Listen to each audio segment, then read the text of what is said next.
Ante todo, buenas noches. En esta oportunidad, mi grupo va a presentar el proyecto denominado Dashboard de monitoreo para repositorios académicos en GitHub, tendencias en desarrollo y gestión de proyectos de los estudiantes en la Facultad de Ingeniería de Sistemas.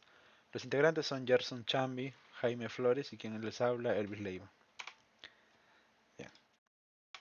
Eh, Primero definimos la problemática como las dificultades en el monitoreo y gestión de proyectos académicos en GitHub que existen actualmente. En este contexto tenemos que en la Escuela Profesional de Ingeniería de Sistemas los proyectos académicos en GitHub carecen de una estructura organizada y buenas prácticas de gestión, lo que dificulta su seguimiento tanto para los docentes como para los mismos estudiantes. Bien, la problemática se centra primero en el monitoreo de actividad, eh, por la falta de visibilidad sobre los commits y ramas, integraciones y demás información. Luego tenemos la mala gestión de las versiones que podría haber. Tenemos las tecnologías utilizadas, ya que dentro de estas existe la falta de homogeneidad en lenguajes y herramientas. Luego tenemos la gestión de tareas e incidencias, ya que aquí existe una baja adopción de issues y pull requests para el control de trabajo. No son muy utilizadas generalmente. Y por último, y lo más importante, es la visualización, ¿no? Existe una carencia de herramientas que facilitan el análisis y comparación de proyectos. Bien, como objetivo general, tenemos diseñar e implantar un dashboard que permita monitorear y analizar la actividad en repositorios de GitHub mediante el seguimiento de métricas como la frecuencia de commits, el uso de ramas, la gestión de issues y pull requests. Y además de eso, las tecnologías empalmadas con el fin de evaluar la productividad y organizar el desarrollo, ¿no? Bien. Como objetivos específicos tenemos analizar la actividad y calidad del desarrollo, generar informes periódicos sobre contribuciones y por último desarrollar visualizaciones interactivas. Hasta aquí sería la presentación, el inicio de la presentación. Adicional a esto voy a presentar la parte de nuestro GitHub, exactamente en la parte de projects. Esta es la lista de todos los issues que nos hemos repartido entre el grupo. Están los diferentes issues que hemos ido realizando, ¿no? Primero se han enlistado aquí, cuando han estado en progreso y cuando se han definido para qué integrante va a realizarlos, han estado en esta fila. Y por último, una vez que los integrantes hayan terminado de cumplir con los issues, hayan terminado con su trabajo, se va para el apartado de realizado. Estos issues eh, son, nos hemos dividido, son el trabajo que va a realizar cada integrante para avanzar con el proyecto. En este caso, por ejemplo, tenemos analizar actividad en repositorios. Vamos a revisar este issue. Y pues dentro de este issue encontramos lo que es la historia de usuario, ¿no? Que se divide en la descripción, el cómo quiero para, los criterios de aceptación y por último los escenarios de pruebas. En base a toda esta historia de usuario se crea un diagrama de secuencia en el cual se va a reflejar en una imagen que es un diagrama, ¿no? Todo esto va a salir en base a esta historia de usuario. Bien, vamos a ver otra historia de usuario, por ejemplo en este caso generar métricas de actividad, en donde nos dice que la descripción que trata sobre calcular las estadísticas sobre las frecuencias de contribuciones, número de issues abiertos o cerrados y actividad en pull requests, ¿no? Como usuario, quiero generar métricas de actividad de los repositorios de una organización para analizar el rendimiento y la participación en los proyectos. Como criterios de aceptación tenemos que el dashboard debe mostrar estadísticas sobre la frecuencia de contribuciones, se deben calcular las métricas de participación por usuario y por repositorio, y pues el dashboard debe mostrar un gráfico con la evolución de la actividad en el repositorio. Estos serían los escenarios de pruebas de parte de esta historia de usuario.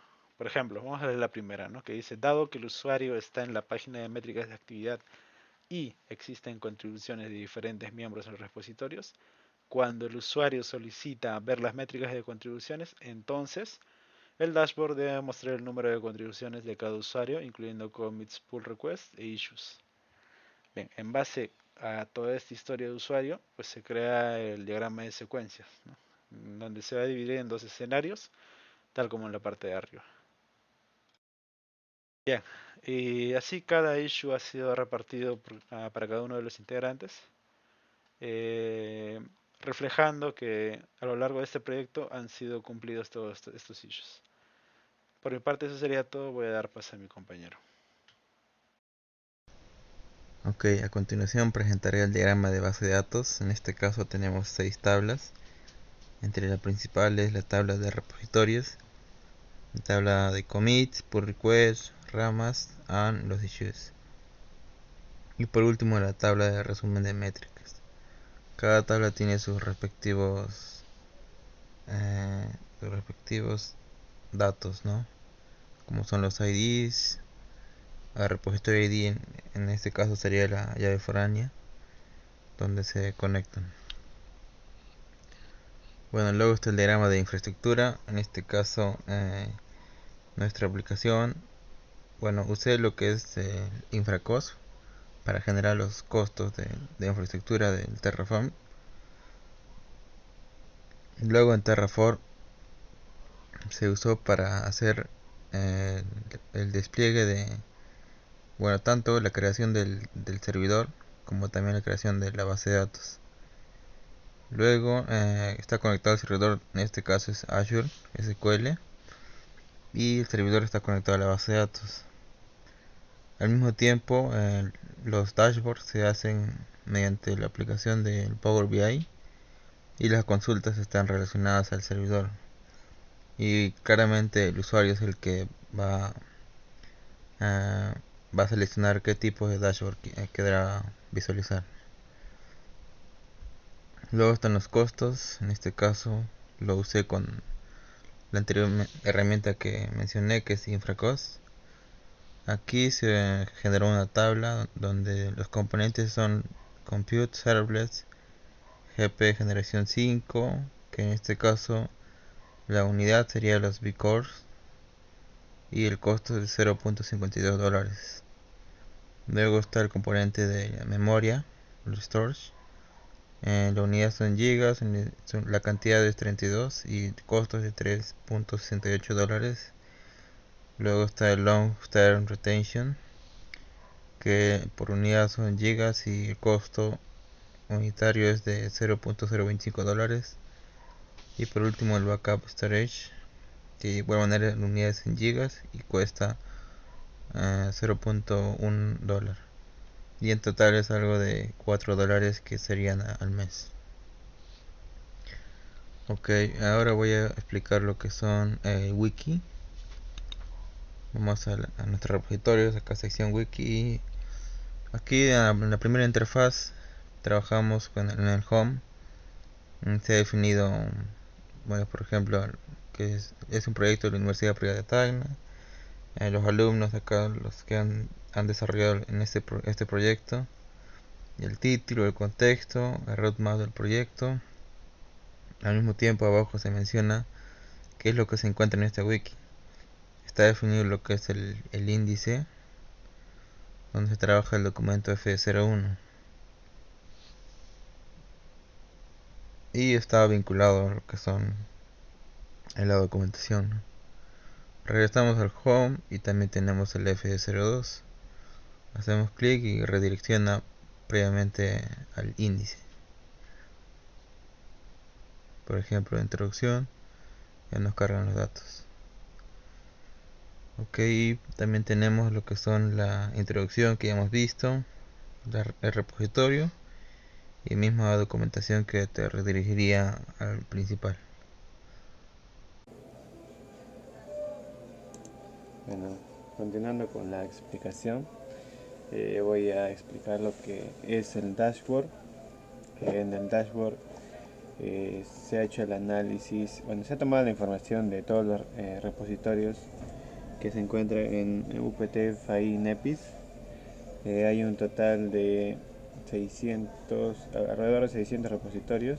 Entre ellos hemos sacado el top de commits por grupo para determinar qué repositorio ha hecho más commits y podemos ver que es el repositorio proyecto de Apaz Achura, que con un total de 317 commits.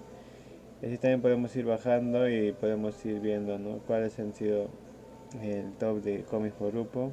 También están las ramas predeterminadas. En las ramas predeterminadas se buscaba ver cuál era la rama principal en la mayoría de repositorios, y como se puede ver, la mayoría de repositorios se crean con main. Seguido de eso están los repositorios que se crean con master. De master solo hay 4 repositorios, de main hay 611 y en desarrollo solo hay 4 repositorios también. Luego está también el análisis de frecuencia de ramas en repositorio.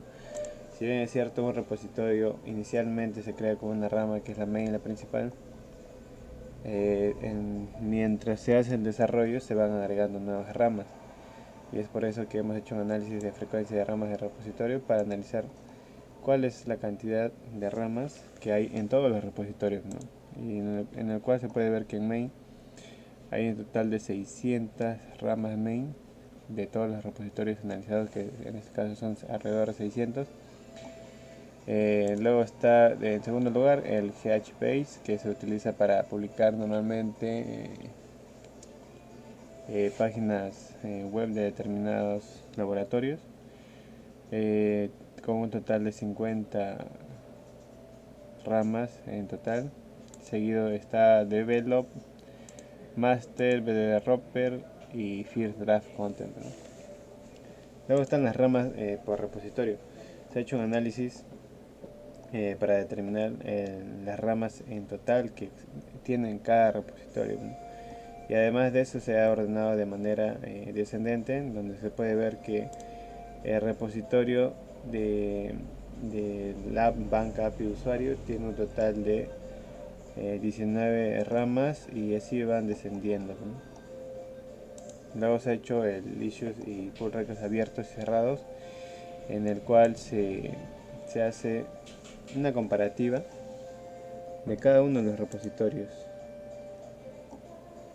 en referencia a los demás, ¿no? Y donde se puede analizar la cantidad de issues abiertos, en este caso 175. Luego está la cantidad de issues cerrados, que tiene un total de 75. Y ahí se puede realizar una comparativa de qué repositorio abre más issues y cierra más issues, ¿no? También hay los pull requests abiertos, los pull requests cerrados. Es una comparativa, ¿no? Y ahí se puede ver quién trabaja más con issues y con pull requests. Y como se puede ver, hay una gran cantidad de repositorios que no utilizan esas herramientas, ¿no? Luego tenemos la página 2.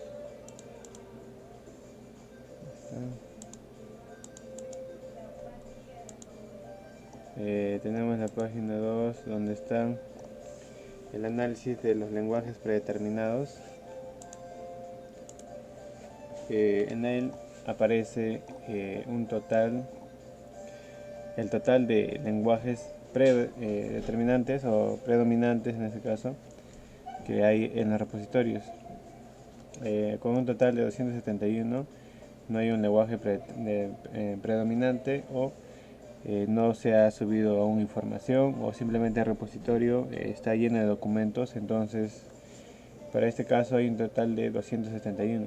Luego está el primer top, que sería el 2 del lenguaje de programación C#, con un total de 94. Luego seguido HTML, tras SQL, HCL y así sucesivamente.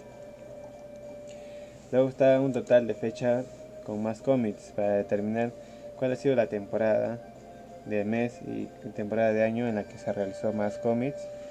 Y como se puede ver, está el mes de abril y del año 2025 con un total de 1700 commits para esta fecha. Y seguidamente está el mes de noviembre con un total de 1698 del año pasado, del 2024. Luego está el top de contribuciones por mes, analizado por cada mes, pero del total de los meses, ¿no? Por ejemplo, está el mes de abril de 2021, abril 2022, 2023 y hasta la fecha abril 2025, con un total de 2.000 contribuciones, 2.357 contribuciones, lo cual indica que en esas fechas se realizaron más cómics, hubo mucha afluencia de cómics en esa fecha, y seguidamente en la fecha de noviembre, que hubo un total de 1920, lo cual indica que normalmente entre esas fechas es donde los estudiantes realizan más trabajos y están constantemente realizando sus cómics y sus push, ¿no?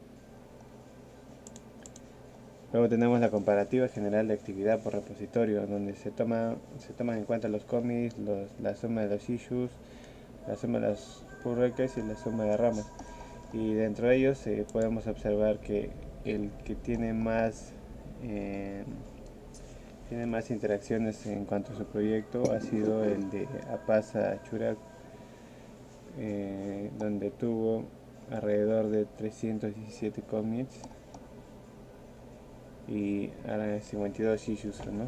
Y ahí también se puede ver la comparativa de todos los repositorios en sí que se han analizado, ¿no? Hay repositorios que no tienen mucha interacción y hay repositorios que tienen mucha más interacción. Y eso sería por parte del dashboard, ¿no? Y toda la explicación de lo que se ha creado, ¿no? Gracias.